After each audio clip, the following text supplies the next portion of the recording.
Je peux parler sans images pour meubler les choses, pour meubler le temps de l'histoire de la Méditerranée. La Méditerranée, donc, n'a pas toujours existé. Vous savez que les continents, les plaques géologiques ont dérivé, etc. L'Inde, par exemple, il y a 600 millions d'années, elle se trouvait au pôle Nord, puis elle a filé comme une folle vers le pôle Sud, puis elle s'est remise à dériver vers le Nord pour aller se choquer violemment contre l'Asie. Bref, l'image de la Terre, la place des continents, les plaques, etc., ont beaucoup changé.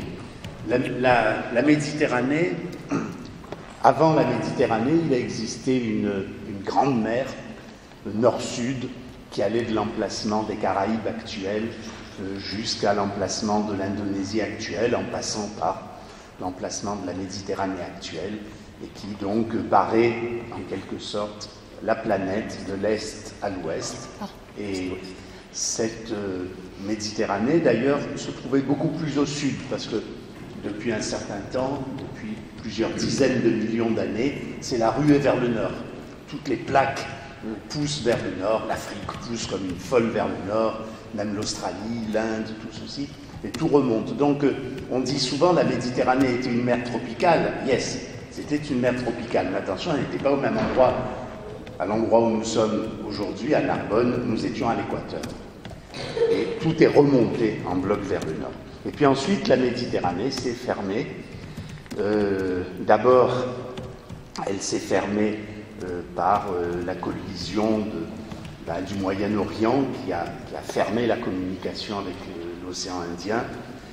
Et puis, l'Afrique a poussé vers l'Europe. Et à un moment donné, d'ailleurs, il y a exactement à peu près 5 millions et demi d'années, l'Afrique a fermé la communication entre l'Atlantique et la Méditerranée, et c'est ce dont parlait Isabelle Taupier-Letage tout à l'heure. La Méditerranée s'est pratiquement asséchée en quelques milliers d'années. Et c'est là que commence l'histoire de la Méditerranée moderne. Ensuite, ça s'est rouvert, donc elle s'est re-remplie, mais elle s'est re-remplie à partir de l'Atlantique. Et donc, par rapport à la faune et à la flore qui existaient en Méditerranée avant cette crise que l'on appelle la crise messinienne, eh bien, il y avait d'autres espèces en Méditerranée. Et là, eh bien, elle s'est complètement reconstituée à partir d'espèces qui venaient de l'Atlantique. Donc, la faune et la flore méditerranéenne sont en grande partie d'origine atlantique. Donc, c'est toujours pas rétabli. Et ensuite, une fois que ces espèces sont entrées en Méditerranée, eh bien, une grande partie de ces espèces ont évolué pour donner de nouvelles espèces, proches des espèces atlantiques, mais différentes. On appelle cela les phénomènes de spéciation, et ces phénomènes de spéciation ont donné naissance à ce qu'on appelle des endémiques, c'est-à-dire des espèces qui n'existent qu'en Méditerranée. Et c'est ainsi qu'en Méditerranée, eh bien, vous avez un taux d'espèces endémiques, c'est-à-dire d'espèces spécifiques à la Méditerranée, qui est extrêmement important. Le sénateur a parlé de 25%, en fait, ce sont des données anciennes, comme souvent, avant que les données scientifiques arrivent dans les hautes sphères de la politique, il y a toujours un décalage de quelques dizaines d'années, mais ce n'est pas grave, c'était pas faux, mais c'est encore beaucoup plus élevé que ce qu'il a pu indiquer. Donc, une faune et une flore très très riches en espèces endémiques, en espèces originales, et cette flore et cette faune sont en outre d'une très grande richesse. On parle de points chauds pour la diversité spécifique. Bien, la Méditerranée, et c'est d'ailleurs la même chose pour la partie terrestre, c'est une des régions du monde les plus riches en espèces. Parce que la Méditerranée peut être comparée à une machine à fabriquer des espèces. On a parlé tout à l'heure de la machine méditerranéenne, mais c'est aussi une machine biologique, une machine qui fabrique des espèces. Et pourquoi elle fabrique des espèces? Eh bien parce que depuis 3 millions d'années, la planète Terre a basculé dans une alternance d'ères glaciaires. Le dernier maximum glaciaire, c'était il y a 20 000 ans, et d'interglaciaires comme l'interglaciaire actuel, c'est-à-dire entre des périodes très froides. Alors, c'est en fait le micro, est-ce que tu l'as sur clé? Je l'ai sur clé. À moins qu'on essaye de remettre alors le truc. Dans 3 secondes, on va réessayer ça très fort. Parce que c'est peut-être ton connecteur qui ne permet pas. Et ben voilà. Et ben voilà. Ah. Bon, donc je reprends. La technique. Je reprends au début.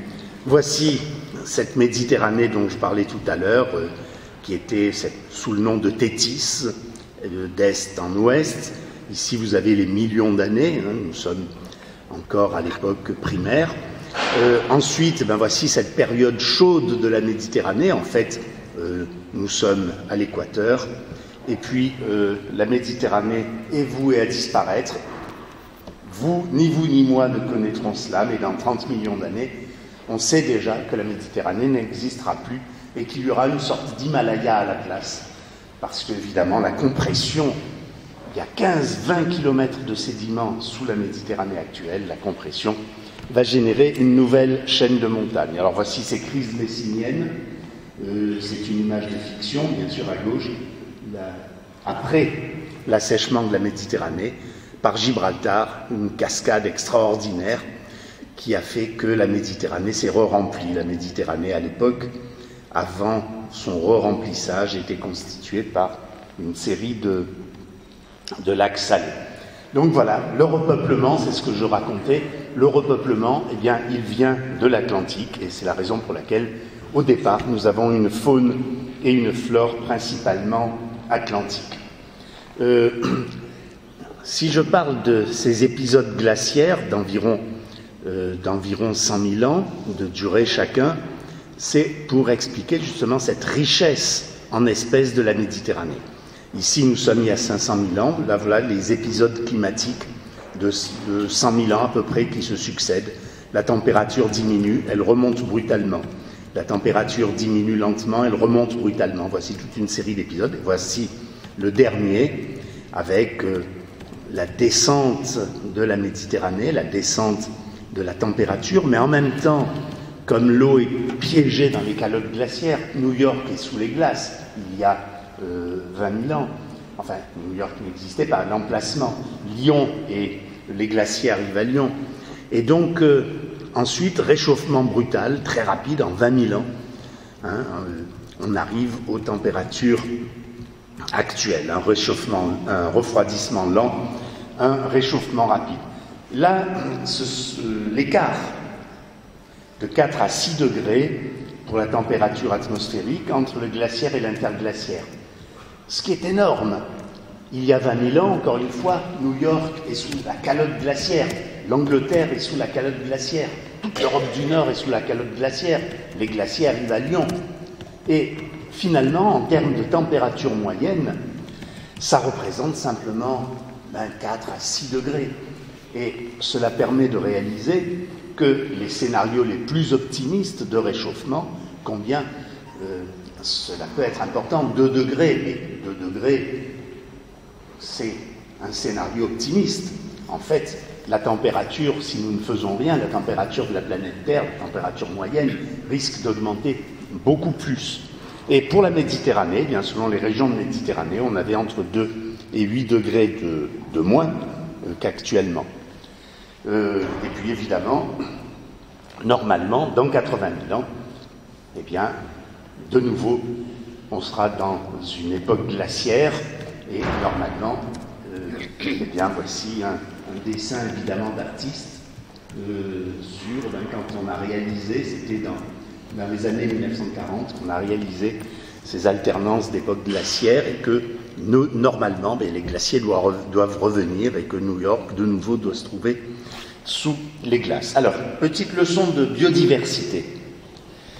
La biodiversité, tout le monde en parle et tout le monde raconte des choses un peu étonnantes. Alors, c'est un mot magique.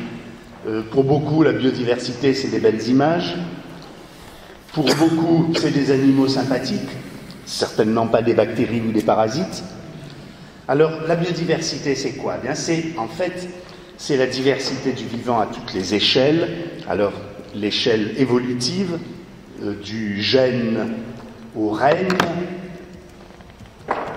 en passant par l'espèce, mais pas uniquement l'espèce, toutes les échelles de l'évolution, enfin des niveaux d'évolution, l'échelle spatiale, c'est-à-dire du local au planétaire, l'échelle fonctionnelle, c'est-à-dire du parasite au super prédateur, ça aussi c'est de la biodiversité, l'échelle d'abondance, et puis l'échelle d'organisation, c'est-à-dire l'échelle du peuplement, de l'écosystème, parce que la biodiversité, c'est aussi la diversité des écosystèmes. Alors, on aime à le représenter par une sorte... Comme on n'arrive pas à représenter un espace à 5 dimensions, ici on le simplifie avec 3 dimensions, avec justement cette échelle des gènes, espèces, règnes, la diversité fonctionnelle, la diversité des écosystèmes, et puis pour chacun d'entre eux, eh bien, l'échelle spatiale, pour chacun d'entre eux, l'échelle d'abondance. On combine tout ceci, et la biodiversité, ce sont plusieurs centaines de combinaisons qui chacune nous racontent une histoire, et certainement pas uniquement comme beaucoup de, j'ai envie de dire de gougnafiers, nous le disent, uniquement la diversité des espèces. Et j'en profite pour donc faire un petit cours, parce que pour beaucoup d'entre vous, en particulier les architectes, ce que vous savez de la biodiversité, c'est ce que vous lisez dans la page du dimanche de Midi Libre ou de la Provence ou de Nice Matin, et ça n'a absolument rien à voir. Alors évidemment, la diversité génétique, la diversité des espèces, bon ça va, on est d'accord, mais voilà, la diversité fonctionnelle. Bien, la diversité fonctionnelle, par exemple, les mangeurs de matière en suspension, les brouteurs, c'est un autre type de brouteurs, les filtreurs, les parasites, qui sont un élément fort de la biodiversité. Les carnivores, les herbivores, etc. Et si je parle de ça, c'est parce que pour beaucoup de gens, y compris alors les bureaux d'études, malheureusement les élus sont partis, qui vont raconter des choses absolument incroyables. Par exemple, parce que dans l'esprit public, bactéries, c'est mal. Heureusement qu'il y a les bactéries. Aucun d'entre nous ne serait là sans les bactéries qui sont absolument indispensables à notre vie. Heureusement que les parasites sont là, car aucun d'entre nous ne serions là sans les parasites qui sont un élément important de la biodiversité. Je vois dans des rapports de bureaux d'études à des collectivités territoriales des gens qui disent « Ouh, l'étang de Thau a un problème, on a trouvé des parasites dans les poissons. » Non. Plus il y a de parasites, plus un écosystème est en bonne santé. Les parasites, c'est comme les prédateurs, c'est indispensable au fonctionnement de la vie, au fonctionnement des écosystèmes. Oui. Et quel est l'endroit de Méditerranée où il y a le plus de parasites dans les poissons? C'est la façade occidentale de la Corse, la réserve naturelle de Scande, avec un taux de parasitisme des poissons très important, parce que les écosystèmes sont naturels. Donc un écosystème n'est pas perturbé parce qu'il y a des parasites, pas plus que parce qu'il y a des bactéries, au contraire. Alors la diversité des écosystèmes, ben voilà, écosystèmes terrestres, marins, l'herbier de Posidonie, un fond de sable qui n'est pas un désert, c'est un écosystème important pour beaucoup d'écolos, enfin de bureaux d'études justement, quand je parle d'écologie primaire, je ne parle pas de l'écologie politique, je parle évidemment de ces mauvaises interprétations. Un fond de sable, c'est un fond pauvre, c'est un désert, c'est le Sahara. Non, c'est un écosystème très important, avec beaucoup d'espèces. qui est complètement légitime, qui est complètement honorable, aussi honorable que l'herbier de Posidonie, le coralligène ou les forêts de... Ici, c'est une forêt de séquoia. Et on a d'ailleurs des écosystèmes très pauvres en espèces et qui sont complètement légitimes. Eh bien, ici, nous avons une sansouire de Camargue. Rien n'est plus pauvre en espèces qu'une sansouire de Camargue. Et souvent, le mythe, combien d'espèces y a-t-il? C'est important. Il faut protéger. C'est très riche en espèces, mais on s'en fiche complètement de la richesse en espèces. C'est pas ça la biodiversité. Il y a des écosystèmes qui sont riches en espèces, d'autres qui sont pauvres en espèces, mais naturellement. Vous savez, la meilleure façon d'avoir beaucoup d'espèces en Camargue, c'est d'y installer une décharge à ordures. Et la biodiversité, c'est pas une forte production. Un champ de maïs, une rizière, c'est beaucoup plus productif que la Camargue, et Dieu sait si la Camargue, comme nos étangs littoraux, qui sont très pauvres en espèces aussi. Voici une belle décharge à ordures, c'est ça, une grande richesse en espèces.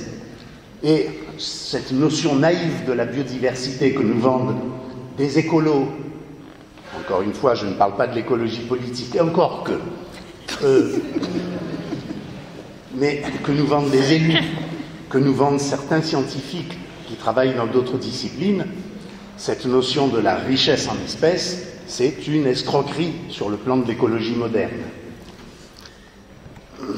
Et c'est un petit peu, au fond, je suis amusé à faire cette diapositive, c'est un petit peu comme si pour estimer un tableau, on disait combien il y a de couleurs. Plus il y a de couleurs, mieux c'est. Non, quel est le bon nombre d'espèces dans un écosystème? C'est le nombre d'espèces naturelles, entre guillemets, si on le sait, qu'il y a en l'absence d'impact de l'homme, en l'absence de perturbations. Et on a des écosystèmes extrêmement importants, comme les sansouires de Camargue, ou les étangs littoraux qui sont pauvres en espèces, et d'autres écosystèmes tout aussi importants qui sont naturellement très riches en espèces, mais ils ne sont pas mieux parce qu'ils ont beaucoup d'espèces ou peu d'espèces. Même chose pour des tableaux. La Joconde, très pauvre en couleurs. Bon, on aime ou on n'aime pas. Ou un tableau de Rembrandt, très pauvre en couleurs aussi. Il n'est pas plus mauvais que Andy Warhol ou Klein ou le douanier Rousseau. Le bon nombre de couleurs pour un tableau, c'est ce que l'artiste a voulu représenter. Et encore que dans le cas de la Joconde, on peut s'amuser comme l'a fait Andy Warhol. Voilà pour la biodiversité. Je me calme parce que je suis en colère. Et tu veux un verre d'eau ? Un point chaud. Alors je reviens aux espèces, oui. En Méditerranée, il y a beaucoup d'espèces. On n'a non pas 12 000, comme l'a dit monsieur le sénateur, mais ce n'est pas de sa faute, hein, il n'est pas là pour suivre. Effectivement, la science remonte lentement vers les sphères politiques. Il y en a 17 000 qui ont été recensés, et il y en a probablement, évidemment, beaucoup plus. Et parmi ces espèces, en Méditerranée, eh bien, je vous l'ai dit, elles viennent de l'Atlantique, puisque quand la Méditerranée s'est remplie après les crises messiniennes, tout venait de l'Atlantique, vu que côté océan Indien, c'était fermé.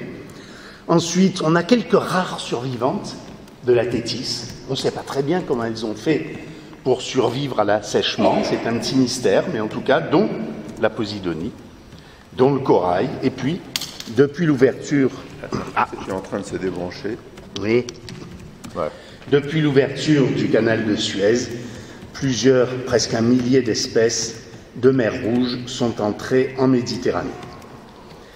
Et une fois que ces espèces atlantiques sont entrées en Méditerranée, eh bien, beaucoup d'espèces, comme je le disais tout à l'heure, en attendant que ça vienne, que l'image revienne, eh bien, ont évolué pour donner de nouvelles espèces. Alors, parmi ces espèces méditerranéennes, voici quelques-unes des survivantes qui sont venues dont la Posidonie, qui était déjà présente, dont le corail rouge, donc des espèces emblématiques, qui sont des espèces qui ont sans doute quelques rares espèces qui ont survécu. Et puis, la plupart d'entre elles, eh bien, elles viennent de l'Atlantique. Non seulement elles viennent de l'Atlantique, mais elles ont évolué. Et elles ont évolué en particulier parce que, sur le plan, vous revoyez Gibraltar, vous revoyez la mer d'Alboran, où Isabelle nous a montré les gyres, les cyclones, hein, les tourbillons, 1, 0, 1, 2, 3. Et en fait, cette mer d'Alboran et ce fleuve colossal qui se déverse en Méditerranée, en venant de l'Atlantique, eh bien, on s'imaginerait que la Méditerranée est submergée par l'Atlantique. En fait, non, c'est une sorte de sas entre Almeria et Oran, qui doit être par ici, par là. C'est une sas, c'est un sas. Et en fait, la Méditerranée, biologiquement, va être isolée de l'Atlantique. Plus exactement, ça s'ouvre ou ça se referme. Et un robinet. Et l'isolement, lorsque deux populations sont isolées, les phénomènes biologiques de spéciation se mettent en marche. Et au bout d'un certain temps, 10 000 ans, 100 000 ans, un peu plus de 100 000 ans, eh bien, là où on avait une seule espèce des deux côtés, on a deux espèces différentes. Ce qui s'est passé, c'est que, en particulier, pour que la Méditerranée soit si riche, c'est que lors des épisodes glaciaires, c'est pour ça que j'ai parlé des épisodes glaciaires, lors des épisodes glaciaires, alors ici on est en période froide, par exemple il y a 20 000 ans, la limite des eaux chaudes est beaucoup plus au sud, dans l'Atlantique est froid, et on a des espèces d'eau froide, lorsque Gibraltar s'ouvre, lorsque le sas s'ouvre, on a des espèces d'eau froide qui entrent en Méditerranée. Et puis, eh bien, c'est le cas aujourd'hui, on est en interglaciaire, c'est-à-dire on est en période chaude, eh bien, la limite des eaux froides va passer beaucoup plus au nord, et on a des espèces d'eau chaude qui vont entrer quand Gibraltar s'ouvre en Méditerranée. Et comme ces événements eau chaude, arrivée d'espèces d'eau chaude, arrivée d'espèces d'eau froide, sont séparés par 100 000 ans, 100 000 ans, c'est largement ce qui suffit pour des populations isolées, pour devenir deux espèces distinctes. Et alors qu'en Méditerranée, elles font le yo-yo, elles remontent une espèce donnée, elles remontent vers le nord, elles descendent vers le sud. Eh bien, en Méditerranée, ce ne sera pas le cas, d'abord parce que la Méditerranée est orientée est-ouest, et une même espèce atlantique, qui elle évolue peu, va donner naissance, eh bien on a 30 épisodes, une trentaine d'épisodes glaciaires qui se sont succédés. Eh bien dans certains cas, on a plusieurs dizaines, presque théoriquement une trentaine d'espèces différentes, parce que chaque fois que l'espèce d'eau froide revient en Méditerranée, eh bien elle trouve ceux qui sont entrés 100 000 ans plus tôt, mais qui ont évolué, et donc ça ne peut plus se reproduire, et donc ça va être une espèce distincte. Donc voilà, un point chaud de diversité spécifique. La Méditerranée est une machine planétaire à fabriquer des espèces. Mais c'est aussi un point chaud de la diversité en écosystème. Il y a beaucoup d'autres formes de biodiversité, comme je le disais, et en particulier la diversité des écosystèmes. En Méditerranée, voici un des écosystèmes. On a toute une série d'écosystèmes qui sont complètement uniques au monde. En voici un, c'est ce qu'on appelle le trottoir à Lithophyllum. Alors ceci, c'est une algue calcaire, une algue rouge calcaire. Pourtant, elle apparaît blanche, mais c'est une algue rouge calcaire. Et cette algue rouge vit juste au-dessus du niveau de la mer. Elle vit très longtemps et elle va édifier ce qu'on appelle un trottoir. Ce que vous voyez ici, qui mesure à cet endroit-là 2 mètres de large, dont l'édification nécessite des siècles.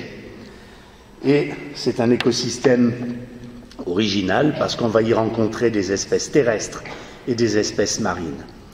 C'est un écosystème pauvre en espèces, et pourtant il est complètement unique au niveau planétaire. Il est très particulier, il fait partie de la diversité des écosystèmes de Méditerranée, très pauvre en espèces, et pourtant très important.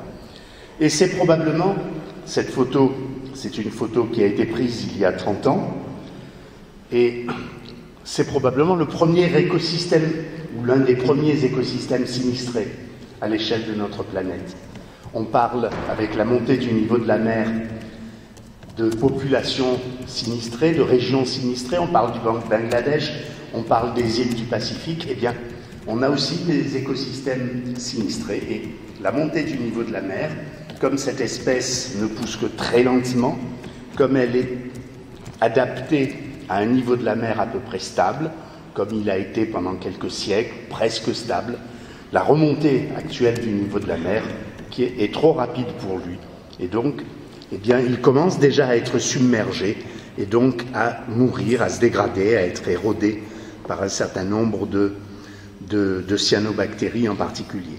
Donc, un peu partout en Méditerranée, on est en train de décrire, avec simplement quelques dizaines de centimètres, même pas une dizaine, on va dire presque une vingtaine de centimètres de remontée du niveau de la mer déjà, on est en train de décrire la mort de cet écosystème. Ça, c'est une photo de moi, justement à l'époque où a été prise. Comme vous le voyez, on peut y être. Je suis en train de casser un morceau pour faire des analyses de carbone 14 pour essayer d'étudier la longévité de ce système. Voici un autre type d'écosystème qui commence à être sinistré. Là aussi, ce sont les plateformes à vermets. Les vermets, ce sont des gastropodes. Gastropodes sont les escargots. Ce sont des gastropodes qui, au lieu d'être libres, forment des tubes et qui se soudent les uns aux autres. Et ces tubes vont constituer une formation calcaire, à dominante calcaire.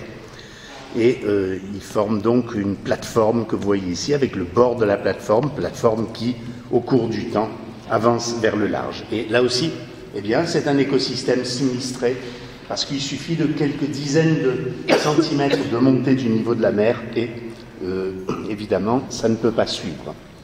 Voici un écosystème emblématique de la Méditerranée, c'est l'herbier de Posidonie. L'herbier de Posidonie, très riche en espèces, lui. L'herbier de Posidonie, c'est une endémique de Méditerranée qui existe dans presque toute la Méditerranée, c'est ce que l'on voit en vert ici, et uniquement en Méditerranée. On voit que la Posidonie s'arrête même avant le détroit de Gibraltar. Et bien, de la même façon que l'olivier est un des emblèmes de la Méditerranée terrestre, la lavande aussi, eh bien, la Posidonie est un emblème de la Méditerranée marine, encore une fois présent dans toute la Méditerranée, et y jouant un rôle écologique absolument majeur. Contrairement aux algues, entre guillemets, je ne ferai pas un cours sur les algues, contrairement aux algues, les Posidonies sont des plantes à fleurs. Ce sont des plantes qui descendent d'ancêtres terrestres. Elles ont suivi le même chemin que les ancêtres des baleines, des dauphins, tous les mammifères marins. C'est-à-dire que les ancêtres sont terrestres et elles sont retournées au milieu marin il y a à peu près 60 millions d'années. Et depuis, elles y prospèrent et elles font des fleurs. Contrairement aux algues, elles ont des fruits qui ressemblent à des olives. Voici une banquette, même pour ceux qui ne voient pas les Posidonies parce qu'ils ne se baignent pas ou qui ne plongent pas. On les voit parce que leurs feuilles mortes s'accumulent souvent sur les plages. Ici, on est à Bargage, dans le nord de la Corse. Un écosystème, diversité des écosystèmes, c'est pas pour vous commenter ce schéma, c'est juste pour vous dire un écosystème, ce sont des compartiments avec des herbivores, les feuilles mortes, des détritus, de l'énergie du carbone qui est exporté, du carbone qui est importé. Voici un modèle de fonctionnement d'écosystème et chaque écosystème a son type particulier et ici c'est l'herbier de Posidonie que j'ai représenté. Un écosystème qui est menacé en Méditerranée, mais pas par le changement climatique, parce qu'il n'y a pas que le changement climatique. Et moi, ça m'énerve souvent. C'est très important, le changement climatique, diablement important. Mais il n'y a pas que le changement climatique. Et le changement climatique, en fait, s'intègre dans un cocktail, et comme c'est souvent le cas par des effets de synergie, en fait, les conséquences du changement climatique, ça ne va pas être que l'augmentation de la température ou que l'augmentation du niveau de la mer. Le changement climatique, par synergie avec d'autres processus, comme par exemple la surpêche, comme par exemple les invasions biologiques, les espèces introduites par l'homme, eh bien, c'est en fait souvent au niveau biologique, bien sûr, c'est ce cocktail, ce mélange, cette synergie entre toute une série d'impacts qui va avoir un effet démultiplicateur, qui va avoir un effet dramatique. Ici, nous avons des grandes algues brunes, ce sont des arbres sous-marins que l'on appelle des cystosères, qui peuvent vivre, ce sont des arbres, elles vivent 100 ans, 200 ans, probablement beaucoup plus. Et lorsqu'elles sont arrachées, évidemment, c'est définitif. Et en raison justement de la surpêche, par un processus que je peux expliquer, voici une vue de dessus, une forêt à cystosères, ce sont des arbres, hein. C'est haut comme ça, 30 cm, 40 cm, 50 cm éventuellement, mais ça peut vivre 100 à 200 ans. Et évidemment, comme un arbre, après un incendie ou après le passage des bûcherons, ça mettra très longtemps à se reconstituer. Et le coralligène, la destination préférée des plongeurs, avec évidemment une richesse en couleurs, une richesse en poissons, ici l'emblématique mérou, une autre image de coralligène. Le coralligène qui est caractérisé par, d'une part, des espèces animales fixées, comme les gorgones, une très grande richesse en poissons, comme vous voyez ici, ce sont des anthias, des algues molles, comme on va dire, et puis surtout de la construction par des algues rouges calcaires, c'est ce qu'il y a dessous, on ne les voit pas, on les voit qui apparaissent un petit peu ici. Eh bien, ce coralligène, c'est un dépeuplement emblématique de la Méditerranée. Lui, ce sera peut-être l'acidification qui lui posera un problème, mais également le réchauffement moyen des eaux, parce que les gorgones que nous voyons ici sont des espèces d'affinité plutôt froide et elles ne supportent pas le réchauffement. Eh bien, il me demande d'accélérer, il a tout à fait raison, et il tombe bien parce que je crois que c'est la dernière ou l'avant-dernière diapositive. Eh bien, les canyons sous-marins, ça évidemment c'est loin des yeux, ça a été longtemps loin du cœur, car on ne les voyait pas. Et grâce aux outils d'observation en profondeur dont a parlé Isabelle Taupier-Letage, grâce à, en particulier, soit des sous-marins, soit des véhicules opérés à distance, eh bien, on commence à découvrir la faune. Alors, il n'y a pas de flore, puisqu'il n'y a pas de lumière, la faune de ces canyons sous-marins, beaucoup plus riche et particulière qu'on ne l'imaginait.